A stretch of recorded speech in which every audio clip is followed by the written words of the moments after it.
مکڑی بچے پیدا کرنے کے بعد بچوں کے باپ کو کیوں قتل کرتی ہے؟ وہ بچے بڑے ہو کر ماں کے ساتھ کیا عبرتناک کام کرتے ہیں؟ عقل والوں کے لیے نشانیاں کھلی پڑی ہیں کلام اللہ میں۔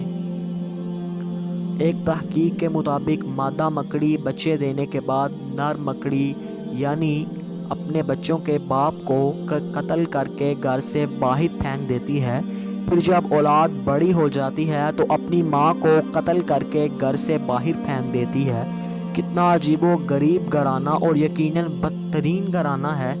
قرآن مجید کی ایک سورت العنکبوت ہے۔ عنکبوت کو اردو میں مکڑی کہا جاتا ہے۔ قرآن مجید میں اللہ رب العزت نے فرمایا سب سے بھوتا یا کمزور گھر مکڑی کا ہے۔ قرآن کا معجزہ دیکھیں، ایک جملے میں ہی اس گھرانے کی پوری کہانی بیان کر دی کہ بے شک گھروں میں سے سب سے کمزور گھر مکڑی کا ہے۔ اگر یہ انسان علم رکھتے، انسان مکڑی کے گھر کی ظاہری کمزوری کو تو نہ جانتے تھے مگر اس کے گھر کی معنوی کمزوری یعنی دشمنی اور خانہ جنگی سے بے خبر تھے۔ اب جدید سائنس کی وجہ سے اس کمزوری سے بھی واقف ہو گئے، اس لیے اللہ نے فرمایا اگر یہ علم رکھتے یعنی مکڑی کی گھریلو کمزوریوں اور دشمنی سے واقف ہوتے۔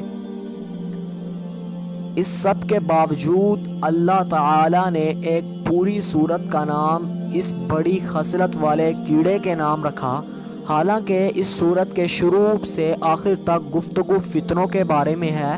سورت کی ابتدا یوں ہے کہ لوگ یہ خیال کرتے ہیں کہ وہ اس بات پر چھوٹ جائیں گے کہ انہوں نے کہا کہ ہم نے ایمان لایا اور ان کو آزمایا نہیں جائے گا، اور فرمایا لوگوں میں سے کچھ ایسے ہیں جو کہتے ہیں کہ ہم نے ایمان لایا، مگر جب ان کو اللہ کی راہ میں اذیت دی جاتی ہے تو لوگوں کی آزمائش کو اللہ کے عذاب کی طرح سمجھتے ہیں۔